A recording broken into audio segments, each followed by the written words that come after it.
तो क्या हमारे देश के कॉलेजों और यूनिवर्सिटीज में अब सब कुछ बस मेहनत और टैलेंट के दम पर होगा, या फिर स्टूडेंट्स को हमेशा एक डर के माहौल में रहना होगा, शिकायत का डर, निगरानी का डर? ये सवाल आज बहुत जरूरी हो गया है, क्योंकि जनवरी 2026 में यूजीसी के जो नए नियम आए हैं, उन्होंने एक ऐसी बहस छेड़ दी है जिसे अब नजरअंदाज नहीं किया जा सकता। सवाल सीधा सा है, ये नियम कैंपस में मेरिट को आगे बढ़ाएंगे या फिर एक नए किस्म के डर को जन्म देंगे? तो चलिए इस पूरे मामले को एक एक करके समझते हैं। सबसे पहले देखेंगे कि कैसे एक ही नियम से दो अलग अलग तरह के डर पैदा हो रहे हैं। फिर सरकार का क्या विजन है वो समझेंगे, और स्टूडेंट्स क्यों डरे हुए हैं उसकी वजह भी जानेंगे, और आखिर में हम एक बैलेंस खोजने की कोशिश करेंगे। तो सबसे पहले सेक्शन 1, एक नियम और उससे जुड़े दो डर।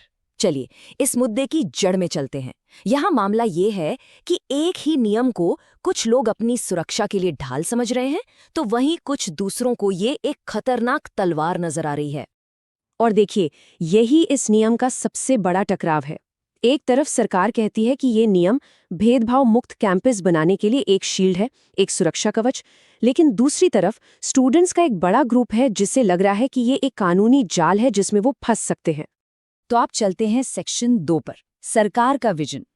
देखिए, इस पूरे विवाद को समझने के लिए ये जानना बहुत जरूरी है कि आखिर सरकार इन नियमों को लाई ही क्यों, उनका ऑफिशियल तर्क क्या है, वो क्या बदलना चाहते हैं।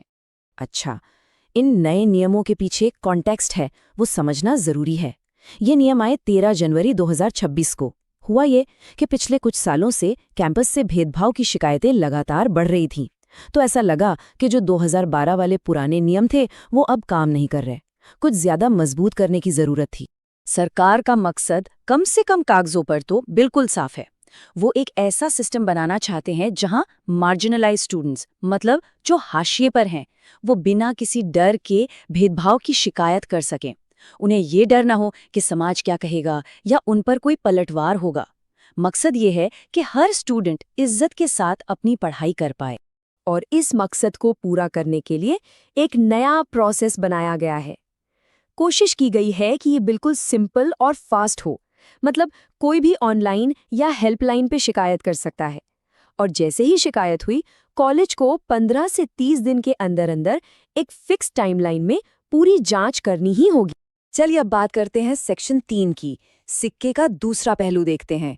आखिर वो क्या डर हैं जो इन नियमों के आने के बाद पैदा हुए हैं, और क्यों स्टूडेंट्स का एक बड़ा तबका इन्हें एक नए हथियार की तरह देख रहा है।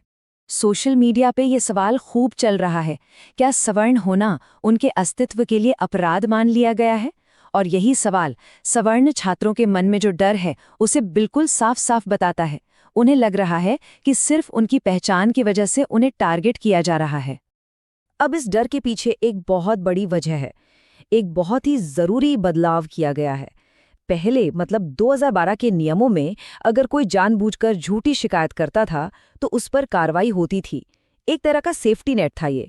लेकिन अब इस प्रावधान को हटा दिया गया है, और बस यहीं से एक बहुत बड़ी चिंता पैदा होती है कि अगर झूठी शिकायत करने वाले पर कोई एक्शन ही नहीं होगा तो क्या इन नियमों का गलत इस्तेमाल नहीं हो सकता? लोग अपनी पर्सनल दुश्मनी निकालने के लिए या दूसरों को डराने के लिए इसका इस्तेमाल कर सकते हैं। मतलब जो नियम कुछ लोगों के लिए ढाल बनने चाहिए थे, क्या वो दूसरों के लिए तलवार बन जाएंगे? अच्छा, एक और नई चीज आई है, इक्विटी स्क्वाड। अब ऑफिशियल तौर पे तो ये सिक्योरिटी टीम्स हैं। इनका काम है हॉस्टल और कैंटीन जैसी जगहों पर नजर रखना, ताकि जो वल्नरेबल स्टूडेंट्स हैं उनकी सेफ्टी हो सके। लेकिन जमीन पर जो महसूस किया जा रहा है वो कुछ और ही है। बहुत से स्टूडेंट्स को लग रहा है कि ये तो एक तरह की जासूसी है, एक सर्वेलेंस का माहौल बन गया है। उन्हें डर है कि उनकी नॉर्मल बातचीत या मजाक मस्ती को भी गलत समझकर रिपोर्ट किया जा सकता है। और इसका असर सिर्फ स्टूडेंट्स पर नहीं, कॉलेज एडमिनिस्ट्रेशन पर भी बहुत ज्यादा है। सोचिए उन पर कितना प्रेशर है। अगर शिकायत ठीक से हैंडल नहीं की तो फंडिंग कट सकती है, कॉलेज की मान्यता तक जा सकती है। तो डर ये है कि कॉलेज वाले निष्पक्ष जांच करने की बजाय बस जल्दी से जल्दी मामला निपटाने की कोशिश करेंगे, और विवाद से बचने के लिए हो सकता है कि वो शिकायत करने वाले को ही सही मान लें। तो चलिए अब आते हैं सेक्शन 4 पर। एक तरफ एक डर है, दूसरी तरफ दूसरा। ऐसे में सवाल ये है कि बैलेंस कैसे बने? क्या कोई बीच का रास्ता है जो दोनों साइड की चिंताओं को समझ सके? देखिए, यहाँ चैलेंज सिर्फ नियमों की बुराई करना नहीं है। असली चैलेंज तो एक ऐसा बीच का रास्ता निकालना है जिससे जो कमजोर हैं उनकी सुरक्षा भी हो और इस प्रोसेस में कोई बेगुनाह ना फंस जाए, मतलब अन्याय का शिकार ना बन जाए। इस बारे में एक्सपर्ट्स ने कुछ सुझाव दिए हैं ताकि सिस्टम में एक बैलेंस बना रहे। पहला सुझाव, पूरी जांच से पहले एक शुरुआती जांच हो, ये देखने के लिए कि मामले में दम है भी या नहीं। दूसरा, एक इंडिपेंडेंट रिव्यू पैनल बने जिसमें रिटायर्ड जज या बाहर के एक्सपर्ट्स हों ताकि जांच निष्पक्ष हो। और तीसरा, जो जांच कमेटी बने उसमें ऐसे लोग हों जिनका किसी पॉलिटिक्स से लेना देना न हो और वो सिर्फ और सिर्फ सबूतों और तथ्यों पर फोकस करें। और इसी के साथ हम पहुंचते हैं अपने आखिरी सेक्शन पर, सेक्शन 5, न्याय सबके लिए। क्योंकि दिन के आखिर में लक्ष्य तो यही है ना कि एक ऐसा सिस्टम हो जो सच में सबके लिए बराबर और फेयर हो। ये बात बहुत गहरी है कि एक का डर दूर करने के लिए दूसरे के मन में डर पैदा करना सच्ची डेमोक्रेसी नहीं है। मतलब आप असली न्याय तब तक नहीं ला सकते जब तक आप एक ग्रुप का डर खत्म करने के लिए दूसरे ग्रुप को डराने लगे।